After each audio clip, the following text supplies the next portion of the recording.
Hello, this is David with Azure, and welcome to Founders Friday.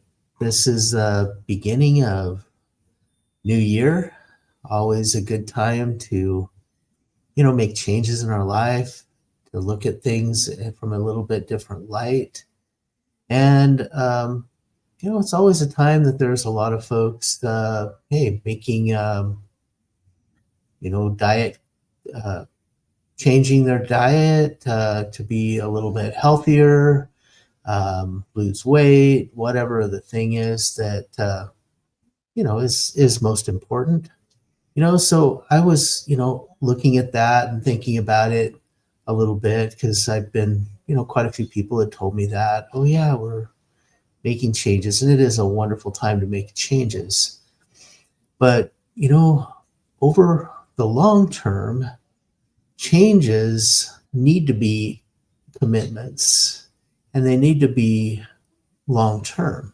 Quick diets, actually not the healthiest thing in the world to do.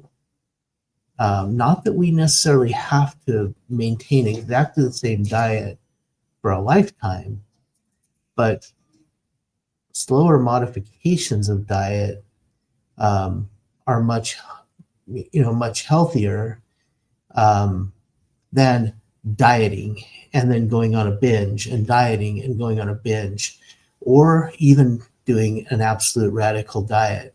So you've got, a lot of popular diets right now. I mean, there's obviously the paleo diet.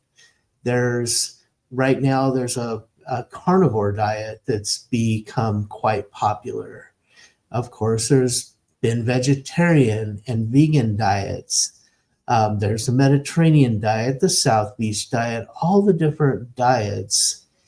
And truthfully, most of them do work for some people, better than others, but most of them do work to, lose weight or to, create a little bit more vibrant health. But the key to any of those diets and any diet that we're doing is the whole food aspect. None of those diets, none of them that work anyway, have any highly processed or refined foods of any sort. My conclusion is, when I look at this, that it's not really so important whether we're on a low carb diet, high protein diet, or the opposite, low protein, high carb diet, or a high fat diet, as long as we're eating 100% whole foods. That is the absolute strongest key to lasting change. So, not eating a diet that is completely, extremely difficult, socially awkward, all those things. If we eat a diet that's very difficult, that's socially awkward, that's almost impossible to maintain long term, then it's so easy to revert back from that diet to highly processed foods again, or at least allowing highly processed foods back into our diet. Where I see the yo-yo effect of folks that diet quickly and then they go back to a highly processed food diet rather than a whole food diet.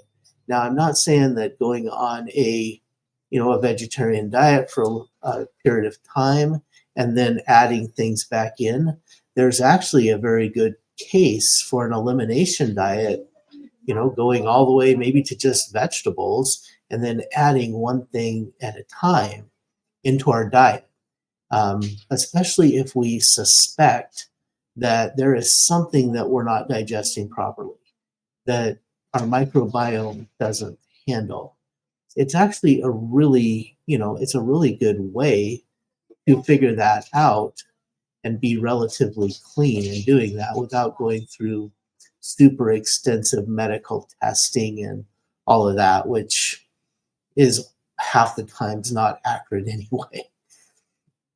So I've known quite a few people that have done the elimination diet, eliminated all the way down to almost nothing, just some very, very basics, usually in the vegetable side, and then adding foods in one by one, one at a time slowly.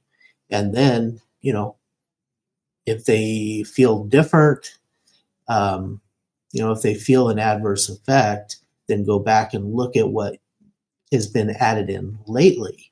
And that's a good way to figure out what our microbiome actually does and doesn't like. See, every person does have a different microbiome. We all got our microbiome originally from our mother. You know, um, that's just the way it works. And then from that forward, we get it from babies go out and they want to put everything in their mouth. They're out in the garden, they're stuffing their mouth full of dirt. It actually is good for the microbiome.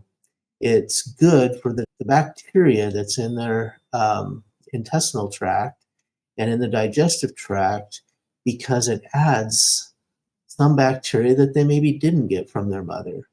And it gives the body that boost, and those bacteria begin to grow more normally. And that's really normal for babies. I mean, that's why they're that way. And there's also, there's some studies showing that, babies that were kept in a super sterile environment have a lot more health issues and digestive issues than those that were allowed. I'm not saying that, to put them in places where there's any kind of chemicals or anything like that.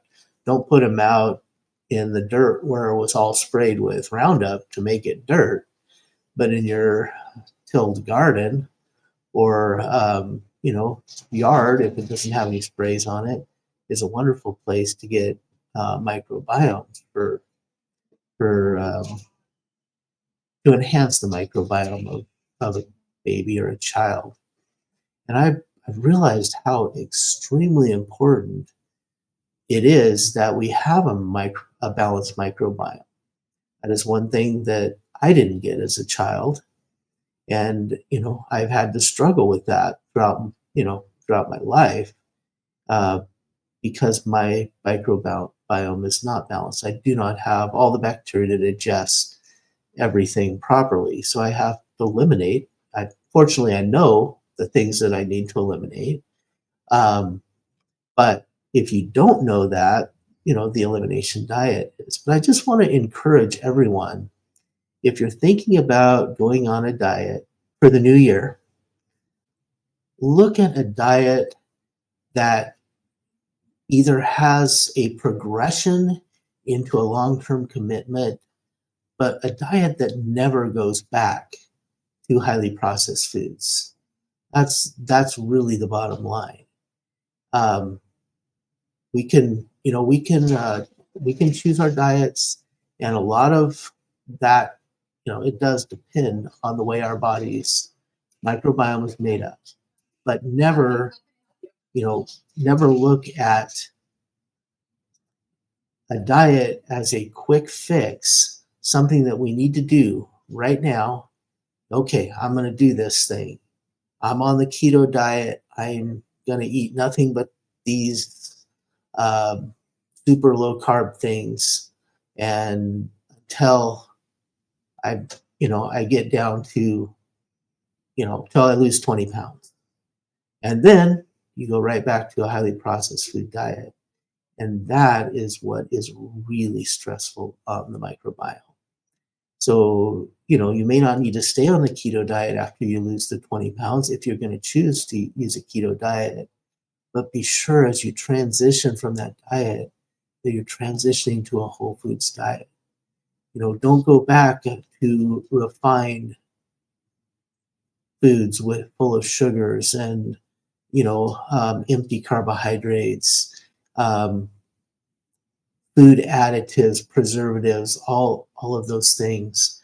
Never go back, because if we're able to maintain a completely whole foods diet, that is really the key. I I was just reading the other day about a gentleman who studied all the healthiest kind of native populations in the world. And there was, because they were looking at, there's such strong advocacy about certain diets. Oh, paleo, pagan, you know, vegetarian, vegan, uh, keto, et cetera, et cetera. You've heard all of them. They're the advocates of those diets. I mean, just recently I heard somebody saying, "Oh, well, if you're not doing a carnivore diet, you probably, are going to be in extreme unhealth for the rest of your life." No, that's completely bogus. And I'm not saying that there's anything wrong with meat.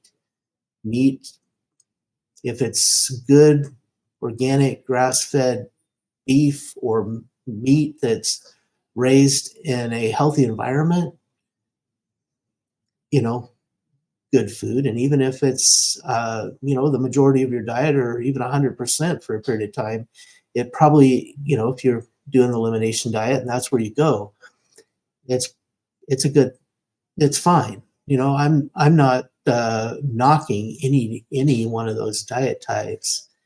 Um, But when he studied the native populations from around the world that have the highest longevity and the even more important, no degenerative diseases, no brain disease, no Alzheimer's, no heart disease, those kinds of things, the diet types are not, there is nothing in common with the diet types. There's some that are very high carbohydrate. There is some that are almost non-carbohydrate, almost all animal product diets. There is a couple that are almost completely vegetarian diets. And the people that live on those diets consistently through a long period of time have, are some of the longest lived people in the world. But the one thing that they all do have in common is that they are all diets that are directly from whole foods. There are none of them that have any processed foods in the diet type. So if it's a meat diet, they're butchering their own animals. It's not some kind of refined meat. If it's the carbohydrate diet, they are grinding their own whole grain flour off the ancient grains that they raise in their own vicinity. And they, it's mixed with other, vegetables and other things that are grown locally and, or, have nothing added or taken away. They're not necessarily cooked to death, or there's no added preservatives or colorings or sugars or anything like that. Even on the higher carbohydrate diet, things like honey. Some of the longest lived people in the world are actually beekeepers that eat a lot of honey.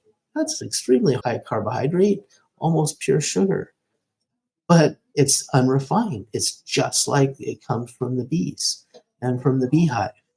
It makes a huge difference on the type, and that's what, one of the things that is also coming to my mind so much about when we're talking about supplements. And when we started the Azure Well program, that was a big part of what I was looking at is, what comes up in a lab and what is needed for optimum health is not the same thing. If it says it has a bunch of B vitamins in it in a lab, that doesn't mean our body can use them in any way, shape, or form. Our body can use the B vitamins from whole foods, not from a synthetic made in a lab. That's, an extremely important point. when we're looking at, what we're putting in our bodies.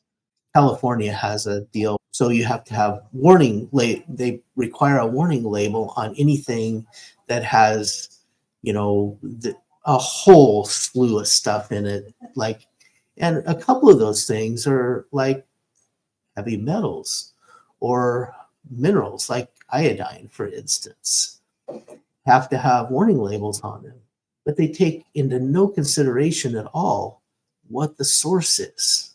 So things like kelp and flax seeds naturally occurring, because kelp is high in iodine because it's a seaweed that comes from the ocean, intakes, ocean water, and has iodine naturally occurring in the kelp in a very usable form. One of the most healthy items that you can possibly eat. And yet it has a warning label on it in California because they do not differentiate. Artificially lab produced iodine, yeah, it could be toxic at that level. Kelp that brings it in from the seawater is 100% healthy. Another one may be flax seeds.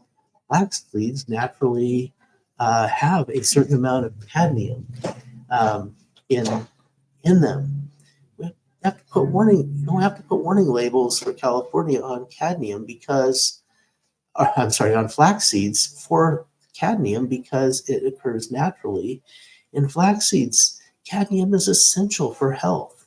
If it's cadmium manufactured in a lab and intended for a battery, yeah, you wouldn't want it. It's bad. But we have to differentiate between, lab nutrients and real nutrients. You think about that from, they started refining flour back, 50 years ago or so, maybe a little longer than that. They started using, refined bleached flour, took all the nutrients out. So then, the FDA in all its wisdom said, oh, well, we'll have to fortify it.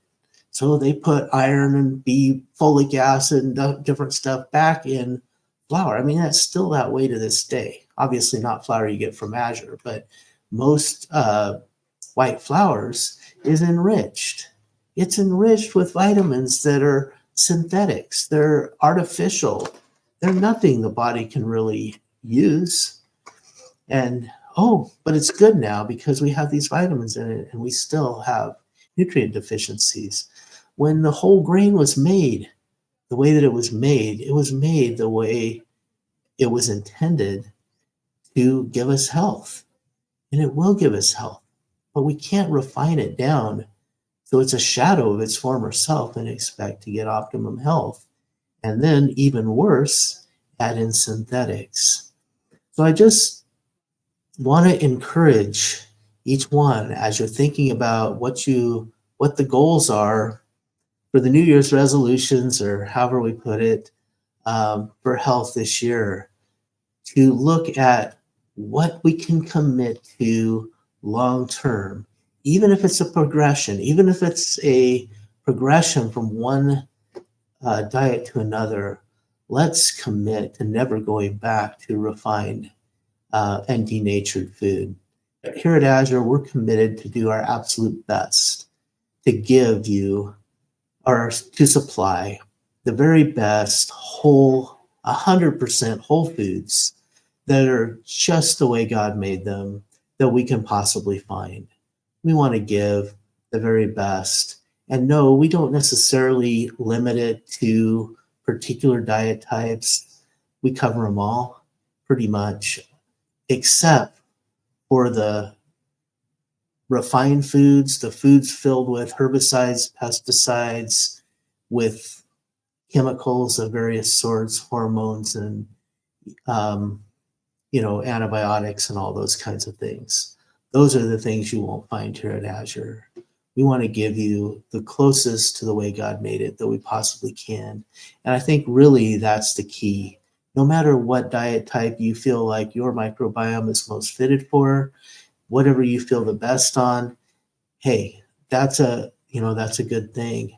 If you can find that one that fits you best, that's wonderful. But, if it's not sustainable and you move away from it slightly, never go back to refined foods. Not even, hey, and I encourage not even a little. But then again, I'm a bit of a purist when it comes to that. But, majority is, of course, a lot more important than 100%. Every time that we can have a pure diet the way that God made it, we are going to reap the benefits of that. Not so much from diet type, it's the way the food is made, the way nature made it, the way God made it, the way it's designed for our bodies, and our bodies are designed to use it, is the